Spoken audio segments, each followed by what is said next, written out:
직장 내 갑질 주도한 대기업 부장. 신입사원이 창업주 손녀였는데 박태준 부장은 소리쳤다. 이게 무슨 짓이야. 회의실은 숨 막힐 듯한 정적에 휩싸였다. 직원들은 서로 눈치를 보며 아무 말도 하지 못했고 몇몇은 당황한 듯 시선을 바닥으로 돌렸다. 박태준의 손에 들린 서류는 이미 구겨질 대로 구겨져 있었고 그의 이매는 땀이 맺혀 있었다. 손이 떨렸다. 분노 때문인지 두려움 때문인지조차 알 수 없었다. 그러나 맞은편에 앉아있는 강소윤은 너무나 태연했고 왜 그렇게 흥분하세요? 그녀는 조용히 웃으며 서류 한 장을 넘겼다. 마치 이 모든 상황을 예상이라도 했다는 듯이 말이다. 박태준은 떨리는 손으로 서류를 내려다보았다. 그리고 거기에 적힌 이름을 보고 숨이 턱 막혔다. 강서윤. 하지만 그 옆에 적힌 이름이 더 큰 충격을 안겨주었다. 강진우. 그 순간 회의실 문이 열렸다. 천천히 걸어 들어오는 한 사람. 세월이 느껴지는 묵직한 발걸음과 위압적인 분위기. 모두가 자리에서 일어나 허리를 숙였다. 한성그룹 창업주 강진우 회장이었다. 박태준의 얼굴이 새하얗게 질렸고 손에서 힘이 빠졌다. 강진우 회장은 말없이 회의실 안을 둘러보았다. 그리고 잠시 침묵을 지키다 조용하지만 무게 있는 목소리로 입을 열었다. 오랜만이군, 박 부장. 박태준의 다리가 풀려 주저앉고 말았다.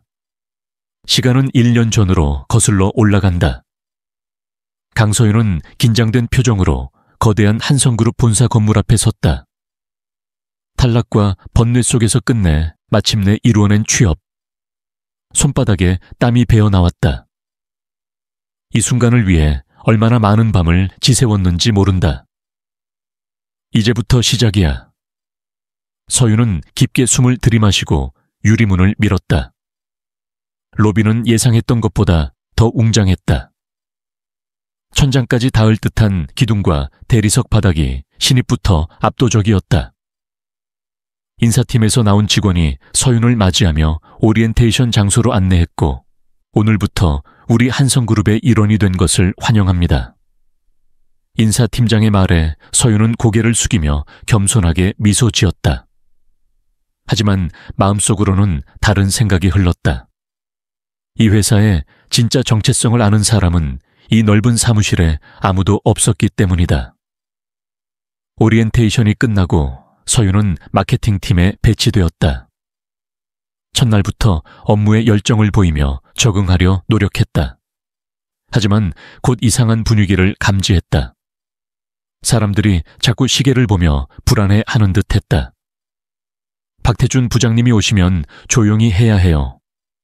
기분 나쁘시면 우리 모두 고생하니까. 옆자리 선배의 말에 서윤은 고개를 갸웃했다. 그때 갑자기 사무실 문이 요란하게 열렸다. 45살쯤 되어 보이는 남자가 굳은 표정으로 들어섰다. 순간 사무실 전체가 얼어붙었다. 어제 보고서는 뭐가 이 모양이야. 다시 해. 박태준 부장의 첫마디는 고함이었다. 한 직원의 책상 위에 서류를 내던지며 호통을 쳤다.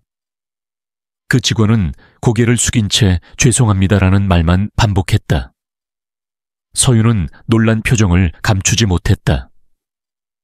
이런 모습이 일상인지 주변을 살폈지만 모두가 고개를 숙이고 있었다. 서윤은 입술을 깨물었다. 처음 맞이하는 회사 생활이 상상과는 다르게 흘러가고 있었다. 하지만 이것이 시작일 뿐이라는 것을 알았다. 손톱이 손바닥을 파고들 정도로 주먹을 꽉 쥐었다. 할아버지의 말씀이 귓가에 맴돌았다. 내 실력으로 인정받아라. 다음 날 서윤은 일찍 출근했다. 사무실에 먼저 도착해 어제의 상황을 곱씹어 보았다. 태준 부장의 행동은 단순한 엄격함을 넘어선 부당한 대우였다. 회사에서 이런 일이 일상적으로 벌어진다는 사실이 믿기지 않았다. 신입이 벌써 출근했네. 옆자리 김주현 대리가 미소 지으며 다가왔다. 주현은 서윤에게 커피 한 잔을 건넸다. 따뜻한 배려가 고마웠다. 부장님이 오기 전에 할 일 좀 미리 해두려고요. 어제 분위기가 좀... 서윤의 말에 주현은 한숨을 내쉬었다. 그냥 참는 게 좋아. 태준 부장님한테 찍히면 회사 생활 끝이야. 이미 여러 명이 그 때문에 퇴사했어. 서윤은 고개를 끄덕였지만 속으로는 의문이 들었다. 어떻게 이런 상황이 계속될 수 있는 걸까? 한성그룹의 인상과는 너무 다른 모습이었다. 할아버지가 세운 회사의 원칙은 인재 존중인데 말이다. 오전 회의에서 서윤은 신입사원으로서 마케팅 아이디어를 발표했다. 성실하게 준비한 내용이었다. 하지만 태준 부장의 반응은 차가웠다. 이런 초보적인 생각으로 어떻게 시장에서 경쟁하려고. 대학교 과제 수준이네. 서윤은 얼어붙었다. 부장의 말은 단순한 피드백이 아닌 인격 모독에 가까웠다. 다른 직원들은 고개를 숙인 채 침묵했고 누구도 그에게 맞서지 못했다. 점심시간 서윤은 화장실에서 한 여직원이 흐느끼는 소리를 들었다. 조심스레 다가가 보니 입사 3년 차인 정소영 사원이었다. 괜찮으세요? 태준 부장님이 제가 수한 거라면서 팀원들 앞에서. 소영의 말은 흐느낌에 섞여 끊겼다. 서윤은 소영의 어깨를 가만히 두드렸다. 돌아오는 길에 서윤은 결심했다. 이대로는 안 되겠어. 사무실에 돌아오자 서윤의 책상 위에는 태준 부장이 던져놓은 서류 뭉치가 있었다. 오늘 안으로 다시 해와. 이런 수준으로는 우리 회사에서 버티기 힘들 거야. 서윤은 부장을 똑바로 바라보며 대답했다. 네, 더 나은 결과물로 보여드리겠습니다. 태준 부장은 비웃듯 고개를 돌렸지만 서윤의 눈빛은 단단했다. 표면적으로는 순종했지만 그날 밤 서윤은 원룸 소파에 앉아 깊은 생각에 잠겼다. 벽에 걸린 시계는 자정을 향해 가고 있었다. 손에는 오래된 사진 한 장을 들고 있었다. 거기엔 젊은 시절의 할아버지와 어린 서윤이 웃고 있었다. 할아버지, 회사가 많이 변했어요. 서윤은 한숨을 내쉬었다. 대학 졸업 후 할아버지는 서윤에게 특별한 제안을 했다. 회사에 평범한 직원으로 들어가 밑바닥부터 경험해보라는 것이었다. 그래야만 진정한 리더가 될 수 있다는 할아버지의 믿음이었다. 내가 누구인지 밝히지 말고 내 실력으로 인정받아라. 그게 나 자신과 회사를 위한 길이다. 할아버지의 말씀이 귓게 울렸다. 하지만 지금의 상황은 단순한 경험을 넘어선 문제였다. 회사의 문화가 완전히 병들어가고 있었다. 서윤은 노트북을 열었다. 오늘부터 모든 것을 기록하기로 했다. 태준 부장의 갑질, 직원들의 반응, 회사의 분위기까지. 증거가 필요했다. 단순한 말로는 아무것도 바꿀 수 없다는 걸 알았다. 다음 날 아침 서윤은 평소보다 더 일찍 출근했다. 사무실에는 아직 아무도 없었다. 서윤은 조심스럽게 녹음기를 가방에서 꺼내 자신의 책상 밑에 설치했다. 법적으로 문제가 없는지 며칠 밤을 새워 알아본 후였다. 이건 나 자신을 위한 것이 아니야. 모두를 위한 거야. 서윤은 중얼거렸다. 시간이 흘러 직원들이 하나둘 출근하기 시작했다. 여느 때와 같은 긴장된 분위기였다. 태준 부장이 들어오자 사무실은 순식간에 얼어붙었다. 어제 마케팅 결과 보고서 다들 했겠지? 지난 분기 최악이야. 누구 책임지겠어? 태준 부장의 목소리는 차갑고 날카로웠다. 서윤은 대답하지 않았다. 그때 서윤이 조심스레 손을 들었다. 부장님, 제가 분석해 봤는데요. 지난 캠페인은 타겟층 설정에 문제가 있었던 것 같습니다. 데이터를 보면 신입이 뭘 안다고, 내가 몇 년을 일했다고 감히 의견을 내. 태준 부장은 서윤의 말을 자르며 소리쳤다. 하지만 서윤은 이번에는 물러서지 않았다. 데이터는 누구나 읽을 수 있습니다. 제가 분석한 내용을 한번 봐주시면 태준 부장은 서윤의 책상까지 다가와 서류를 집어 던졌다. 이런 쓸데없는 짓 하지 말고 내일이나 제대로 해. 이런 것도 못하면 회사 그만두는 게 낫겠어. 서윤은 고개를 숙였지만 마음속으로는 단단한 결심을 했다. 이 모든 순간이 녹음되고 있었으니까. 첫 번째 증거를 확보한 순간이었다. 일주일이 지났다. 서윤의 노트북에는 태준 부장의 갑질 증거가 하나둘 쌓이기 시작했다. 녹음 파일, 이메일 캡처, 사내 메신저 대화까지 모든 것을 체계적으로 정리하고 있었다. 서윤은 동료들과도 조금씩 가까워지고 있었다. 특히 같은 팀의 소영과 점심시간마다 함께하며 이야기를 나누었다. 오늘도 두 사람은 회사 근처 작은 식당에 앉아 있었다. 소영 씨, 혹시 태준 부장님이 예전부터 저렇게 하셨어요? 서윤이 조심스럽게 물었다. 소영은 잠시 망설이다 고개를 끄덕였다. 입사한 지 3년 됐는데 계속 그랬어. 처음엔 참을만 했는데 점점 심해지더라고. 소영의 목소리가 작아졌다. 서윤은 더 깊이 알아야 했다. 혹시 왜 아무도 문제 제기를 안 하는 건지 알아요? 이건 명백한 직장 내 괴롭힘 아닌가요? 김용호 이사님하고 대학 선후배 사이라서 완전히 끈이 있어. 몇 번 신고가 들어갔다가도 다 묻혔어. 서윤은 눈썹을 찌푸렸다. 이런 내부 연결망이 있었군. 하나씩 퍼즐이 맞춰지는 느낌이었다. 그런데 왜 이렇게 물어보는 거야? 설마 소영이 걱정스러운 표정으로 물었다. 서윤은 살짝 웃으며 고개를 저었다. 아니에요. 그냥 궁금해서요. 걱정 마세요. 회사로 돌아온 서윤은 새로운 정보를 노트에 추가했다. 김용호 이사 이름을 동그라미 치고 화살표를 그렸다. 태준 부장이 어떻게 이런 행동을 계속할 수 있었는지 이해가 되기 시작했다. 오후 회의에서 태준 부장은 또다시 직원들에게 폭언을 퍼부었다. 서윤은 조용히 녹음기가 작동하는지 확인했다. 그러던 중 우연히 태준 부장과 김용호 이사가 복대서 대화하는 모습을 목격했다. 이번 납품업체 계약은 내가 말한 대로 했지? 네, 이사님. 걱정 마세요. 다 처리했습니다. 두 사람의 수상한 대화에 서윤은 귀를 기울였다. 뭔가 더 큰 문제가 있는 것 같았다.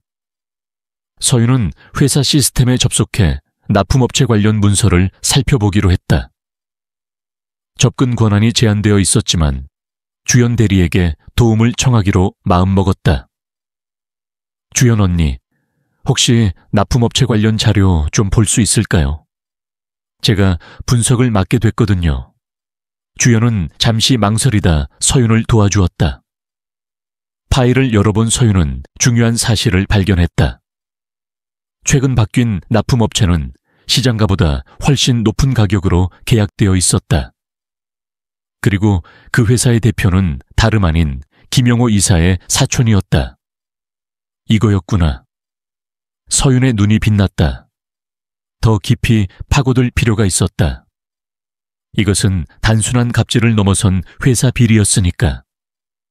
서윤은 조용히 증거를 수집하며 계획을 다듬어 나갔다. 태준 부장과 용호 이사를 한꺼번에 무너뜨릴 방법을 찾아야 했다. 이틀 후 서윤은 퇴근 시간이 훌쩍 지나도록 사무실에 남아 있었다. 주변에 아무도 없는 틈을 타 회사의 내부 감사 시스템에 접근했다. 소영이 알려준 예전 직원의 아이디로 로그인할 수 있었다. 화면에는 지난 3년간의 납품 내역과 결제 서류가 나타났다. 역시 그랬어. 서윤의 눈이 커졌다. 태준 부장이 담당한 계약들은 모두 시장가보다 20에서 30% 높은 금액으로 체결되어 있었다. 그리고 그 차액은 어디론가 빠져나간 흔적이 있었다. 서윤은 모든 증거를 캡처해 저장했다. 다음 날 아침 서윤은 익명의 이메일 계정을 만들었다. 그리고 준비해둔 증거 일부와 함께 내부 고발 메일을 회사 감사팀에 보냈다. 서윤은 메일을 보내고 깊게 숨을 들이마셨다. 이제 첫걸음이 시작된 것이다. 뭐야? 갑자기 회의실로 다 모이라고. 오전 11시, 갑작스러운 전체 회의 소집에 직원들이 술렁였다. 표정은 어두웠다. 회의실에 들어서자 감사팀장과 몇몇 임원들이 앉아 있었다. 최근 납품업체 선정과 관련한 내부 제보가 있었습니다. 감사팀장의 말에 태준 부장의 얼굴이 창백해졌다. 서윤은 표정을 감추며 조용히 앉아 있었다. 회의는 긴장된 분위기 속에서 진행되었다. 감사팀은 당분간 관련 서류를 전면 조사하겠다고 발표했다. 회의가 끝나고 사무실로 돌아오는 길, 태준 부장은 분노에 차 있었다. 누구야? 누가 이런 짓을 한 거야? 아무도 대답하지 않았다. 서윤은 고개를 숙인 채 자리로 돌아갔다. 하지만 태준 부장은 서윤을 노려보았다. 너 혹시? 내가 한 짓 아니야? 서윤은 당황한 척 고개를 들었다. 저요? 제가 뭘 어떻게 해요? 저는 신입이라 그런 정보에 접근할 권한도 없는데요. 태준 부장은 의심스러운 눈빛으로 서윤을 쳐다보았지만 더 말하지 않았다. 주변의 시선이 서윤에게 쏠렸다. 소영이 걱정스러운 표정으로 서윤을 바라보았다. 점심시간, 소영이 서윤에게 다가왔다. 혹시 네가 한 거야? 서윤은 잠시 망설이다 작게 고개를 끄덕였다. 증거가 있어. 소영 씨도 알잖아. 이건 잘못된 일이라는 걸. 소영은 놀란 표정으로 서윤을 바라보았다. 미쳤어. 너 위험해. 태준 부장이 가만히 있을 리 없어. 서윤은 결연한 표정으로 대답했다. 걱정 마. 이제 시작일 뿐이야. 내가 이 회사를 바로잡을 거야. 소영은 서윤의 결심에 찬 눈빛의 말문이 막혔다. 그리고 잠시 후 작게 말했다. 도울게. 나도 더는 참을 수 없어. 서윤은 미소 지었다. 동맹군이 생겼다. 이제 두 번째 단계로 넘어갈 시간이었다. 일주일 후 회사의 분위기는 완전히 달라졌다. 감사팀의 조사가 본격화되면서 태준 부장과 김용호 이사의 얼굴은 날이 갈수록 어두워졌다. 서윤은 더 과감한 행동으로 나아가기로 했다.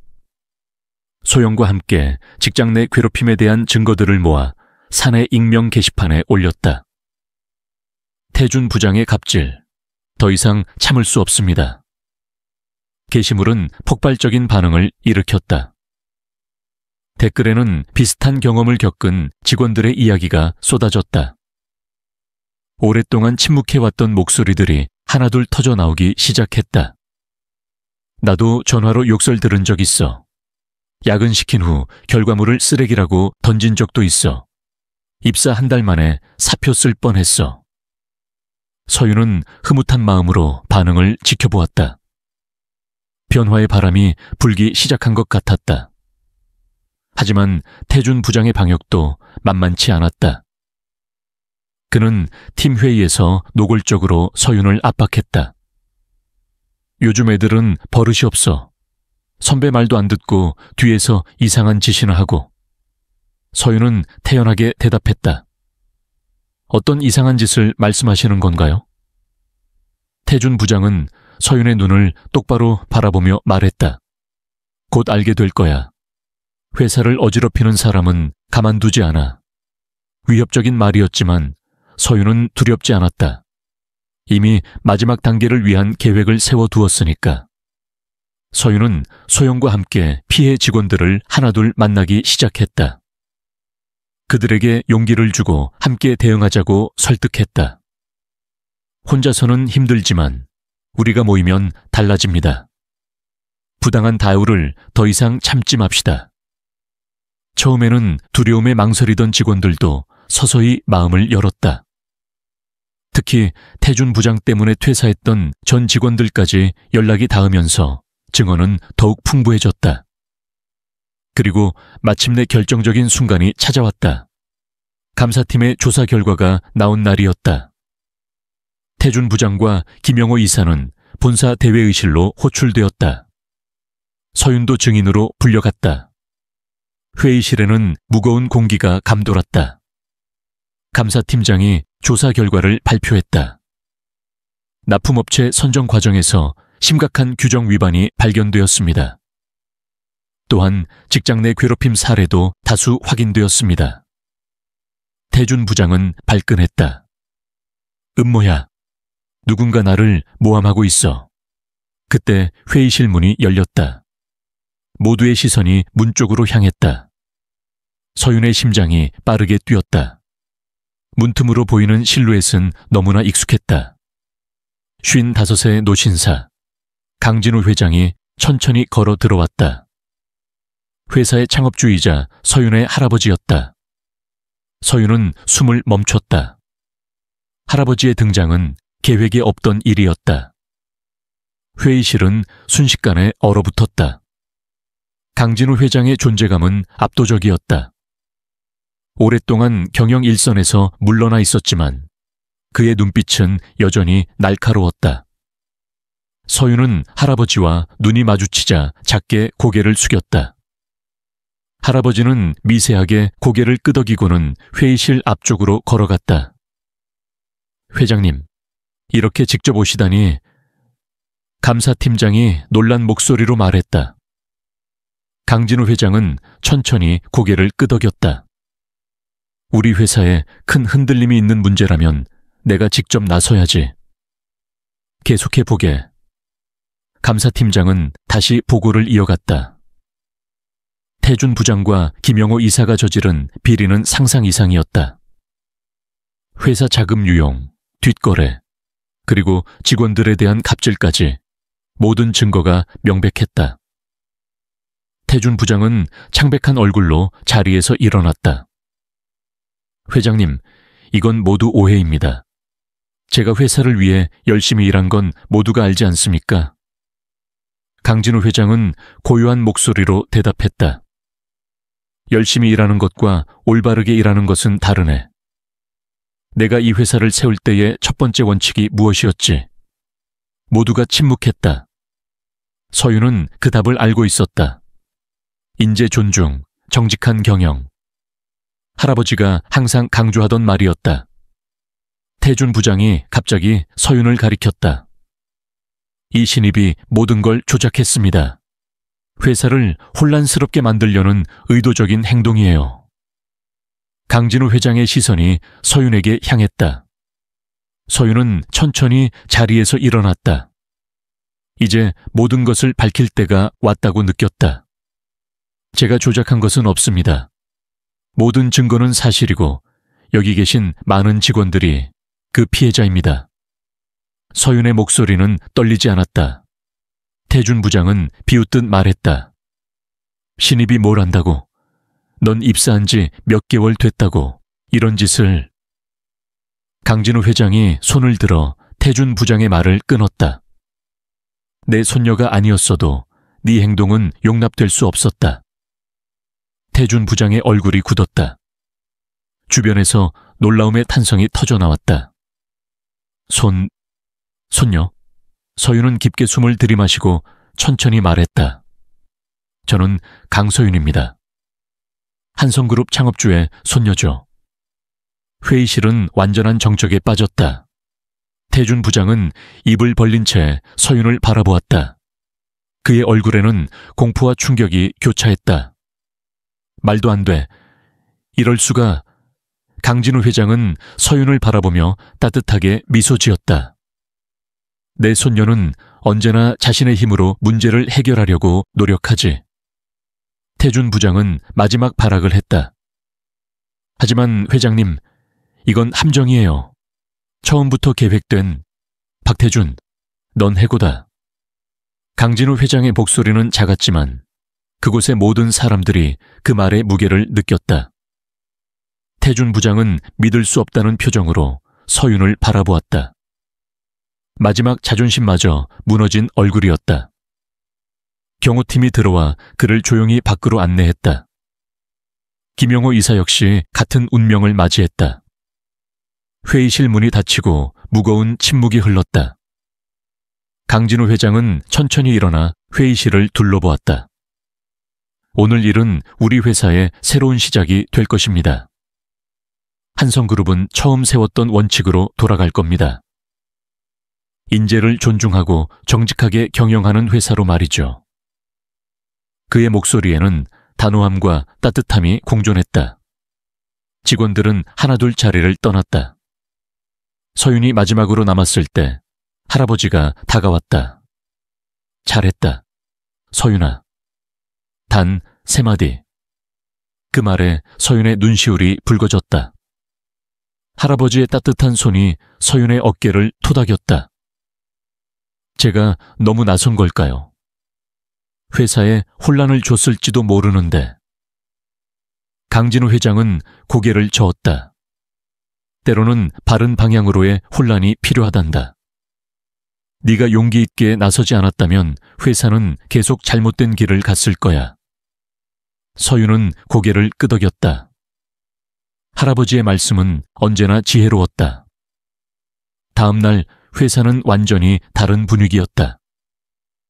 직원들은 서윤을 보며 작게 고개를 숙였다. 존경의 표시였다. 소영이 뛰어와 서윤을 꼭 안았다. 강 회장님 손녀였다니. 왜 말 안 했어? 서윤은 웃으며 대답했다. 말하면 나 자신의 힘으로 문제를 해결할 수 없었을 거야. 모두의 도움이 필요했어. 소영은 눈을 동그랗게 뜨고 물었다. 그럼 이제 어떻게 되는 거야? 네가 회사를 물려받는 거야? 서윤은 미소 지었다. 아직은 아니야. 배울 게 많아. 진짜 리더가 되려면 밑바닥부터 모든 걸 알아야 하거든. 한 달 후 서윤은 할아버지의 부름을 받고 회장실로 향했다. 넓은 창문 앞에 서 있는 할아버지의 뒷모습이 보였다. 나이가 들어 어깨는 좁아졌지만 여전히 당당한 자세였다. 서윤아, 이리 오너라. 서윤이 다가가자 할아버지는 창밖을 가리켰다. 높은 빌딩들 사이로 한성그룹의 모든 계열사가 보였다. 내가 평생 일궈온 것들이다. 하지만 이제는 새로운 시대, 새로운 리더가 필요하지. 서윤은 말없이 고개를 끄덕였다. 할아버지가 서윤을 바라보며 말했다. 네가 회사를 이끌 날이 곧 올 거다. 준비되었나? 서윤은 결연한 표정으로 대답했다. 네, 할아버지. 이제 시작입니다. 강진우 회장은 만족스러운 미소를 지었다. 창밖으로 보이는 도시의 풍경 위로 석양이 물들고 있었다. 옛것이 가고 새것이 오는 자연스러운 순환의 모습처럼 서윤은 이제 진정한 후계자로서의 첫걸음을 내딛고 있었다. 회사의 미래가, 그리고 많은 사람들의 미래가 그녀의 손에 달려 있었다. 진짜 주인이 돌아왔고 이제 모든 것이 제자리를 찾아가기 시작했다.